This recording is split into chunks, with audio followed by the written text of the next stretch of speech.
नातेवाईकांचे लग्न उरकून परतताना वळसंगच्या अलीकडे कार पलटी होऊन एका तरुणाचा मृत्यू झाला तर कारमधील इतर चौघे जखमी झाल्याची घटना रविवारी रात्री घडली। पंकज शिवानंद लोहार वय 25 राहणार मैंदर्गी जुना दुधनी रोड असे मृत तरुणाचे नाव आहे।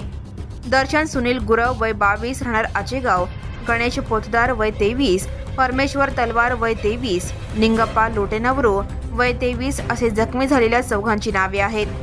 जखमींवर शासकीय रुग्णालयात उपचार सुरू आहेत। वरील सर्व मंडळी हे लग्न उरकून कारमधून मैंदर्गीकडे जात होते।